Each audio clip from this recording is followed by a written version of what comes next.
C'est une question qu'on m'a posée à de nombreuses reprises et qu'on peut tous se poser honnêtement, sincèrement, c'est pourquoi le Kenya produit tant d'athlètes et si peu de cyclistes? En vrai, on le constate, on regarde plus généralement les pays du centre de l'Afrique, on se rend compte qu'ils produisent des athlètes, mais de performances incroyables à la pelle, et qu'en cyclisme, ça ne suit pas. Donc pour aujourd'hui, on ne va pas aborder un sujet scientifique à proprement parler, je ne vais pas sortir de la littérature scientifique, je ne vais pas faire des grands montages pour analyser de la posture, mais je vais plutôt souligner quelques points potentiels qui peuvent expliquer pourquoi ces pays d'Afrique, pas seulement le Kenya, mais aussi l'Ouganda, l'Éthiopie, oui, et bien d'autres pays, produisent des athlètes en athlétisme avec des qualités extraordinaires, mais ont plus de difficultés à produire des cyclistes. Ce que je vais aborder n'est pas forcément une réalité absolue, c'est ouvert à discussion et je serais très curieux justement d'avoir l'avis d'autres personnes sur ce sujet. Parce que je l'ai fait un petit peu comme ça, bien sûr, je l'ai un petit peu préparé comme toute vidéo, mais je me suis dit c'est plus un sujet ouvert qu'une recherche absolue de vérité là cette fois. Donc tout d'abord, on va faire un petit état des lieux. L'Afrique, le continent africain, c'est large, donc certains pays plus particulièrement comme le Kenya, l'Éthiopie ou l'Ouganda, excusez-moi, produisent une quantité importante d'athlètes capables de briller du 100 mètres au marathon. Donc là, j'ai pris 10 distances très courues en athlétisme. J'ai fait le choix d'éliminer les distances avec barrière, les distances donc qui sont pas plates, donc j'ai éliminé le steeple, j'ai éliminé les distances avec des haies comme le 400 mètres haies, tout ça, et je me suis concentré sur le 100, 200, 400, le 800, le 15, le 3000, le 5000, le 10 000. J'ai pris le semi pour avoir 10 distances et le marathon. On remarque que sur ces 10 distances, il y en a 7, il y a 7 records qui sont détenus par des Africains. Le 3000 mètres est détenu par Jacob Ingebrigtsen, mais c'était un Kenyan avant. Donc on voit que le Kenya détient 2 records, en détenait 3. L'Ouganda en détient 3, dont 2 par Cheptegei. Il y a le Maroc avec El Rouge. Et là, 100 mètres, 200 mètres, c'est Usain Bolt. Donc là, on se rend compte que waouh, il y a des pays qui tabassent quand même en athlétisme. Le Kenya, l'Ouganda en tête.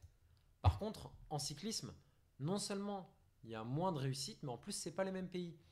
Bon, il y a eu Binyam Girmay récemment, qui est très très performant, qui a gagné plusieurs étapes du Tour de France, le maillot vert. Il y a eu Daniel Tekle-Manod, qui était également érythréen, qui était le premier, si je ne dis pas de bêtises, euh, africain à porter un maillot distinctif sur le Tour. Non, ouais, ça doit être ça, ça doit être ça. Mis à part les Africains avec double nationalité, type Christopher Froome, le Kenyan blanc, comme il est surnommé. Et donc là, on le voit tout de suite, comme je le dis, les pays avec le plus d'intérêt, c'est l'Érythrée, le Rwanda. Deux pays qui brillent en athlétisme, mais beaucoup moins que le Kenya ou l'Éthiopie. Par exemple, là, je vais regarder tout de suite. Je tape tac, tac, tac, Érythrée, record athlétisme. On va voir si je trouve les records. On va pouvoir voir tout de suite. Le record du 1500 mètres en Érythrée, il est de 3,35. Le record du 800 mètres, il est de 1,45. C'est pas mal du tout, mais on est quand même à plusieurs secondes, hein. Donc, il y a un ou deux grands athlètes au Rwanda et en Érythrée, mais c'est pas comme en cyclisme. Et même le succès de ces pays en cyclisme n'est pas le succès des pays précédents en athlétisme. Donc, après cet état des lieux, quelles sont les raisons? Là, on va se pencher sur le cœur, sur le vif du sujet. Tout d'abord, il y a les raisons physiques. Il y a des points communs entre l'athlétisme et le cyclisme. Il faut une bonne capacité aérobie. Il faut être capable de bien utiliser les lactates. Il faut de la puissance, donc de la vitesse et de la force, mais particulièrement de la force. Par contre, il y a des grosses différences. Le geste de pédalage et de course, il est totalement différent. Il ne fait pas appel aux mêmes choses. On ne fait donc pas appel aussi aux mêmes muscles. Les hanches, elles peuvent servir en athlétisme quand on déboîte. Donc il faut être capable d'utiliser ses hanches pour aller sur le côté, pour doubler un coureur et tout. Ça, c'est beaucoup moins le cas en cyclisme. Il y a une importance de la souplesse et de l'élasticité pour transférer idéalement son mouvement sur les distances longues en athlétisme, qui est beaucoup moins utile en cyclisme ou en sprint aussi d'ailleurs. En sprint, le tendon des sprinteurs de haut niveau va avoir besoin de beaucoup plus de contraintes pour se déformer. Comme ça c'est assez spécifique au sprint, mais aussi au cyclisme. Donc en fait, il y a une importance des segments et de la biomécanique. Les athlètes de haut niveau en athlétisme ont souvent un buste court, des jambes longues et sveltes, et c'est moins le cas en cyclisme. Le cyclisme, même si ça a tendance à évoluer, c'est un petit peu plus profil sprinter musclé, quoi.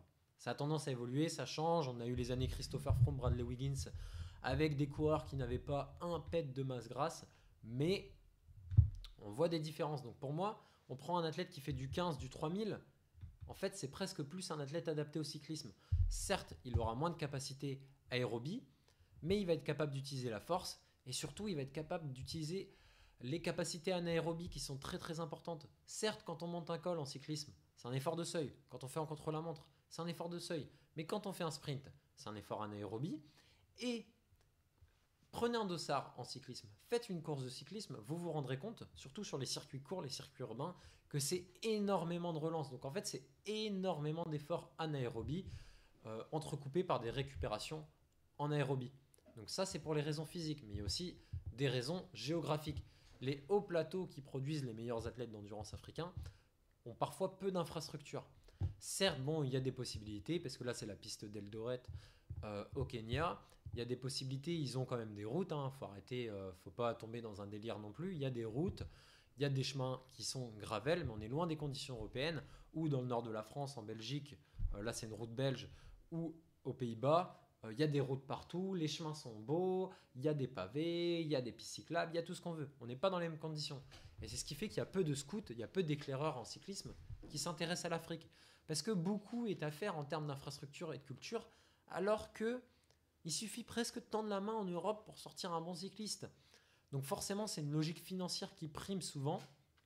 Et la logique financière étant ce qu'elle est, c'est plus simple de trouver des athlètes performants grâce aux infrastructures européennes. Donc on pioche principalement en Europe. Les raisons géographiques sont liées à des raisons culturelles. Parce que il y a ce cliché de la personne en Afrique qui se déplace en courant, l'enfant qui va à l'école, la femme qui se déplace en courant ou l'homme parce qu'il n'y a pas de transport plus simple. J'ai dit la femme parce que justement je prends un exemple après. Au début j'ai hésité à aborder ce point, je me suis dit oh, ça va faire vachement cliché, ça va faire vachement ressasser. C'est vrai, c'est cliché, c'est ressassé. Mais pour le coup, c'est un cliché qui est véridique. Et j'ai mis une vidéo de Sweat Elite que je ne vais pas ouvrir là parce que je ne sais pas si je vais avoir un copyright ou quoi sur ma vidéo, des droits d'auteur. Mais on voit une femme kenyane donc, qui est en jupe, qui est en chaussures classiques et tout, donc qui n'est pas du tout en condition de courir, qui voit passer le groupe de Julien Wonders. Bon, et elle le suit. Elle ne suit pas le groupe parce qu'il y a Julien Wonders, mais peut-être parce qu'elle connaît quelqu'un dedans ou quoi. Et elle les suit alors qu'ils courent à 20 km/h. Elle les suit 50 secondes, une minute. Donc c'est-à-dire que dans le plus grand des calmes, elle lâche 350 mètres à 20 km/h en jupe avec des chaussures quelconques.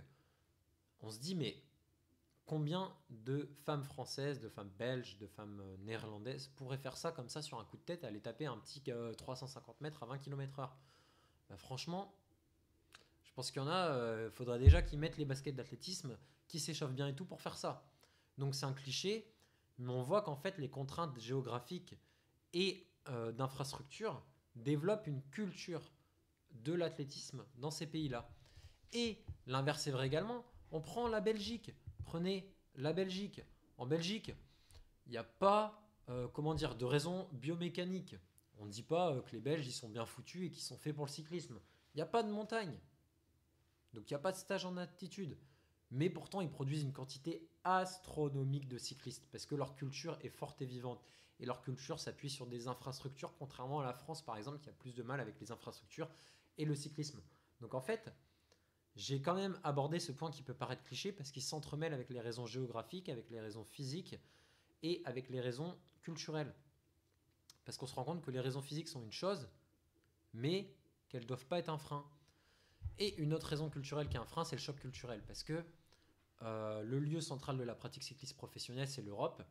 Et combien d'étrangers d'autres continents, d'Américains, d'Africains ou d'Asiatiques, sont prêts à venir dans une culture bien différente? Encore, pour les Américains, c'est un peu à la cool. Parce que les Américains ont une pratique sportive assez développée, ils ont des infrastructures, ils maîtrisent des langues européennes, en tout cas l'anglais, hein, peut-être d'autres langues c'est plus compliqué, ils ont des facilités à obtenir les visas, mais les Africains ou les Asiatiques, encore une fois, bon le panier est un peu large quand je dis Africain, Asiatique, hein, c'est parce que je cherche à généraliser dans une vidéo et pas forcément à rentrer dans le détail, mais ces Africains, ces Asiatiques vont avoir des difficultés à avoir des visas, vont pas forcément parler les langues locales, les gens d'Europe parlent pas forcément leur langue, il va y avoir tout un tas de difficultés intrinsèques. Donc ça, c'est quand même très très embêtant. Et du fait de toutes ces raisons, l'Afrique, les pays africains mentionnés comme le Kenya ou l'Ouganda, ont pour moi des difficultés à avoir des coureurs. Et donc s'ils n'ont pas de coureurs, ils n'ont pas d'équipe, ils n'ont pas de course. Et tout ça, c'est un cercle vertueux ou un cercle vicieux au contraire.